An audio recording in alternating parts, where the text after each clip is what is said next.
guys, this is Lala Legacy and welcome back to another episode of the second reproduction. So, let's jump back in. We're gonna go to the castle. Something's going on there, obviously. My research is perfect, I can't lose. Isn't that... This Princess Christina doll is all the rage these days. Nana's sure to love it and she'll definitely become my wife. Wow, he's thinking that far ahead.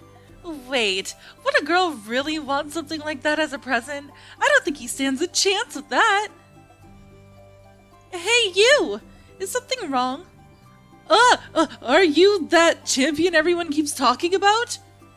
I don't know much about talking, but I'll give you a word of advice. Don't get her that doll. But according to my research, girls love dolls and coalberry cocktails more than anything. You're so naive. Giving her cocktails means... Well, it means you'll get to hold her after she gets drunk, according to a friend of mine back in night training. Ha! You're right. But I went to the grocery shop earlier and they'd run out of coalberry cocktails. I've got one. How about you give me the doll in exchange? Really, you will? Yes, I'd rather have the doll, to be honest. Thank you so much.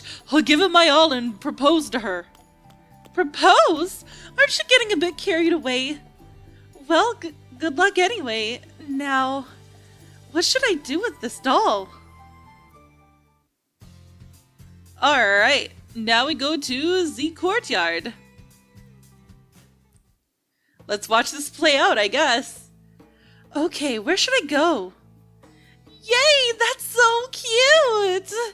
Wait, I recognize that voice.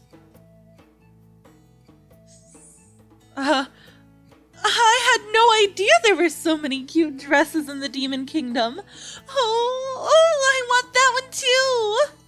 But please slow down, Your Highness. Come on, you gotta walk a bit faster, you know? If you're too slow, we might get found out. What are you doing here, Celeste? Oh, dear me, Chris! I was just on my way to see you. That's not what I mean. What are you, the Queen of Roland, doing here?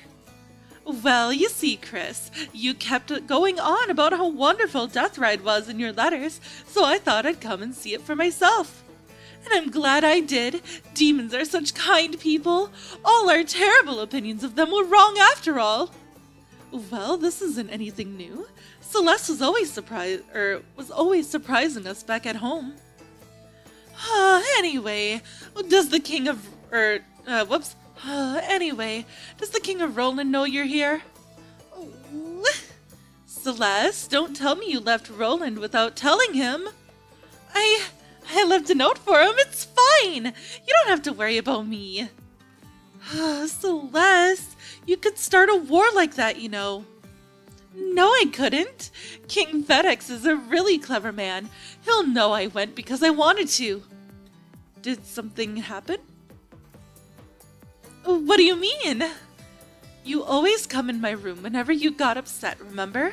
I have a feeling you're doing the same thing right now. It's okay, you could tell me. No, don't worry. Nothing bad happened. In all honesty, I was really reluctant to marry King FedEx at first. Like, he was 50 years old. But then I met him and he was actually really handsome and strong and he doesn't look 50 at all. That's great. You'll be fine then. Oh, is he violent? No, never! He's really kind, the perfect gentleman. It's just, he's a bit too much of a gentleman. He won't make love to me. He won't? We've been married for almost 2 months now, and I've tried every trick in the book to get him into bed with me, but he doesn't react at all. Am I really that unattractive? I'm King FedEx's second wife. The first one died, you see. I'm sure he's comparing me to her. Celeste, you've really fallen in love with him, haven't you?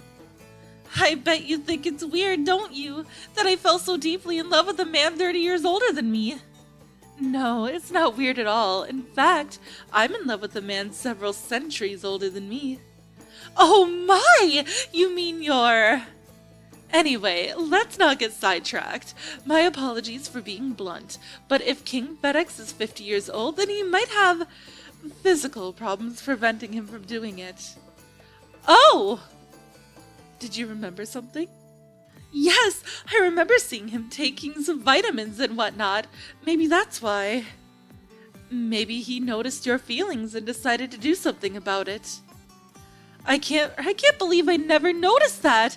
I feel stupid now, pushing him so much without realizing.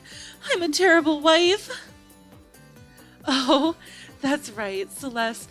Can you give this to the king? What is that? It's something you can only get in Death Ride. Viagra power. I've heard from a reliable source that it's, quite useful at night. Oh my, really? Thank you so much, Chris. I can always count on you in my time of need. Don't worry about it. I'm just glad I could help. Well, I'll hurry back home and let my husband loose with it. I'll send you a letter detailing the results. I can't wait. I'll come see you again, so until then, be well. You too, Celeste. Come on. Come on, Hannah. We're leaving. Yes, my lady. I guess I didn't need to worry. Celeste is my sister and a woman who can live by her own wits no matter what. I wonder if Mother knew King FedEx was a perfect match for Celeste, so she... No, there's no way that's true. Mother's intuition would be unmatchable.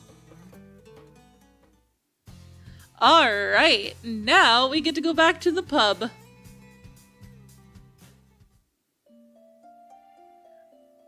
Ooh, I was so close, so bloody close. Now, Dr. Samil, you're drinking too much. I'll drink as much as I want. I was one whole step away from curing Girard fever. Then the higher-up said my contract was expiring and they weren't gonna finance my research anymore. I have them. I'll give them to you if you want. Why on earth would you... I just happen to have them. I'm sure LeMay guided me to see you, since your research might save thousands of lives. Can I really have them? Of course, but in exchange, make sure you get a result. Got that? Yes, of course. Oh, and you can come here next time can you come here next time this month? Or this time next month, sorry. Huh? What for? As my sponsor, you have the right to be the first person to receive the cure, right? But I don't... I'll head home immediately and continue my research. Thank you so much, my friend. He must be really happy, judging by how fast he ran. I'll look forward to this time next month. Very interesting. A whole day goes by so quickly. I should go to bed.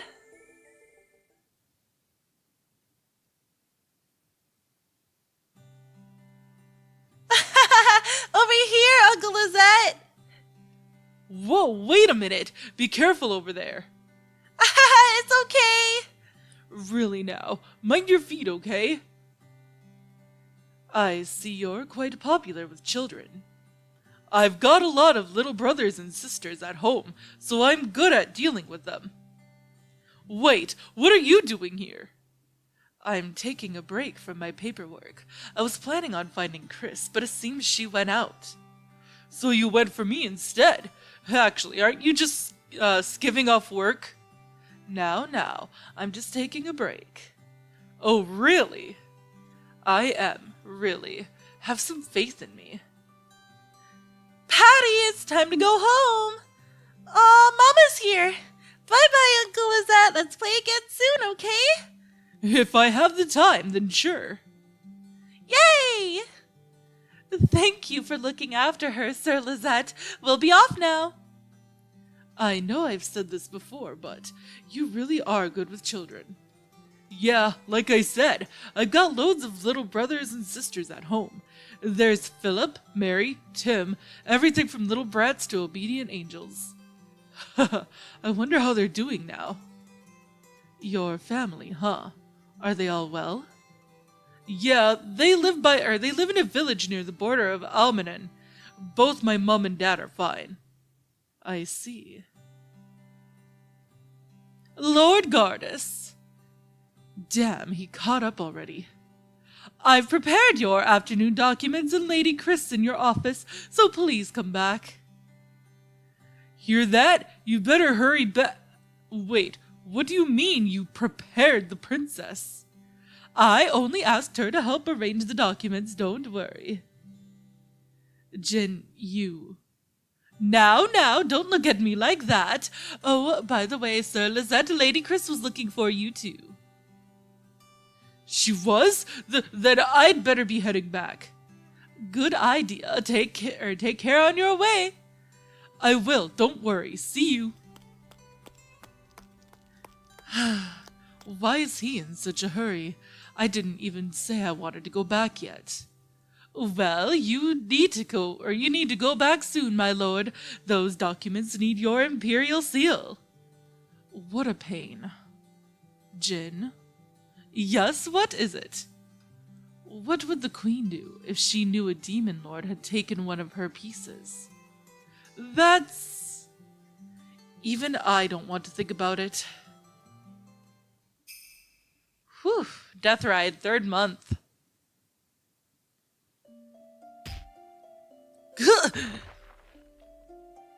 Looks like we're done here. I said that and glanced down at the man lying at my feet. I wanted to get it all done before the sky turned the color of dusk. I looked up again at the uncountable numbers of soldiers lying unconscious around the entrance to the village. Every single one of them had been well built with sturdy, battle-worn armor, but they were no match for us. Still, I'm glad we decided to visit the village today. Who knows what would have happened if we hadn't? Indeed. I glanced over at the board saying, "Welcome to Wind Village, the village of flowers," and breathed a sigh of relief. I was glad it was still standing after all that. That's one less thing to worry about. I'd been closely monitoring the Wind Village since our last visit, and as a result, we'd successfully fought off the attack that destroyed it last time. If I told the demons the whole story, I could have acted a lot more openly instead of hiding behind excuses. But I couldn't have said something like, "I know the future!" They would have thought I was crazy. So as a result, I couldn't bring along as many soldiers as I wanted. But still, thanks to my plan, I got to meet some of the best fighters in Deathride. Like Raviel, who was standing beside me right now. He was old, but he held the title of general and had a lot of guts. I'm sorry for having you work on your holiday, Raviel. Don't worry about it. This serves as a nice appetizer for the fine wine of victory we'll enjoy afterwards. I'll be sure to treat you when the time comes. We patted each other's shoulders and laughed, praising each other's achievements like old friends. And then... Christina! Gardis! Gardis swooped down from the sky and tried to catch his breath, seemingly in a hurry. He must have flown as fast as he could after hearing about this from Jin. I heard you were attacked. Are you all right? Yes, I had Lizette and Raviel with me, so they couldn't even scratch me. Look! I turned around as proof, and Gardis let out a deep sigh. Why did you go without telling me? I could have massacred them all in an instant. I'm still a soldier myself, you know. I'm not the sort of woman who squeals and wants a man to protect her. And because of that, you keep rushing headfirst into dangerous situations like this. I worry about you far more than I would a weak woman. Gardis, I'm glad that you worry about me, but... Really, I can't take my eyes off you for even a second. I should lock you in a cage and keep you beside me all day. Gardis, that's, Christina, you're not just a guest anymore. Your Majesty, shouldn't you be delighted that we're all safe?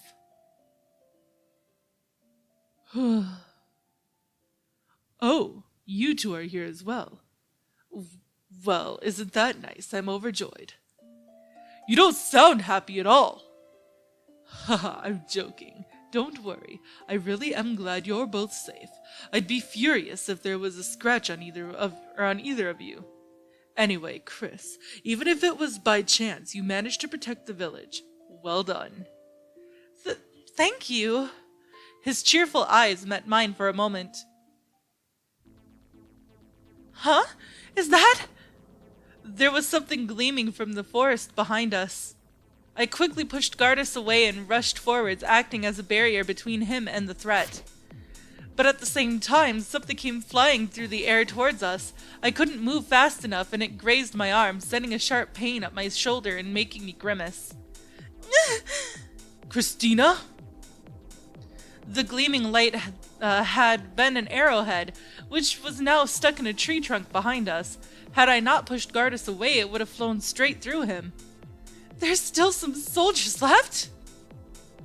I placed my palm against my wound. There was blood, but not much, so I was safe for now. I could still beat up that archer without even trying. Uh-oh. As I made to go after our would-be assassin, my footsteps suddenly came to a halt. Raw instinct took over my body and I shook, terrified. Right in front of me was a horrifying face I'd never seen before. The man had no facial expressions. His face was completely blank. Just looking at him made me made cold sweat run down my back. Sorry. Gardis? I'll take care of this. Gardis disappeared before I could say anything. The moment I realized he was gone, I heard a painful screech come from the forest. How dare you lay a finger on my, you low-life piece of 10,000 deaths isn't... Between the sounds of his sword swinging down, I heard Gardis' cold yet horribly enraged voice enter my ears. Gardis, stop it! I'm fine! The area suddenly fell into silence. The sound of blood gushing out and the sword hacking into the soldier's body came to an abrupt stop. It took several seconds for Gardis to reluctantly come out of the woods. His clothes were covered in blood and his face showed a sullen expression. I sighed and brushed away the blood on his cheek, as if trying to calm down a stubborn child. You shouldn't take away other people's lives so recklessly. But he injured you.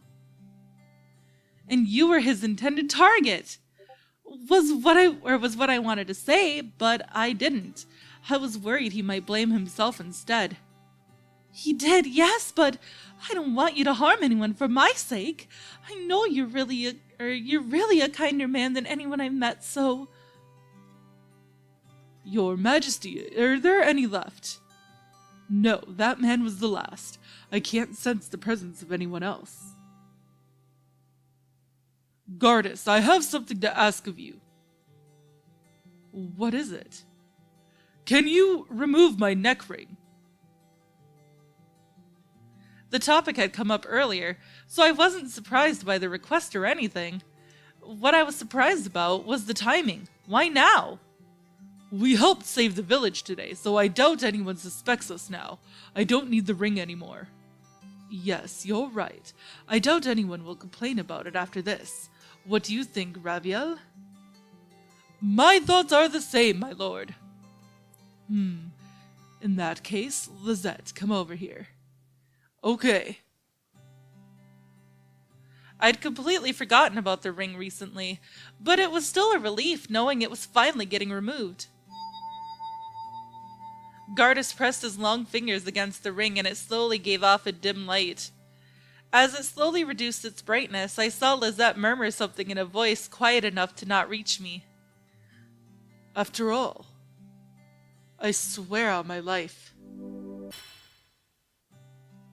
As Gardis gave his reply, the ring suddenly flashed a bright white, then crumbled into fragments of light and vanished. Huh? What were you two talking about? It's a secret between men. Hey, come on, Lizette, tell me. You'll have to give up, I'm afraid. Friendship and secrets between men are as solid as gold.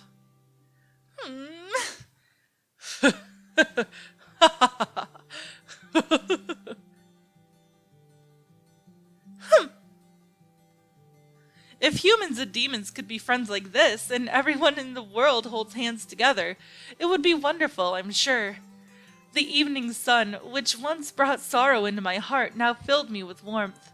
We bathed in the warm orange glow of the sunset and let ourselves blend into the atmosphere.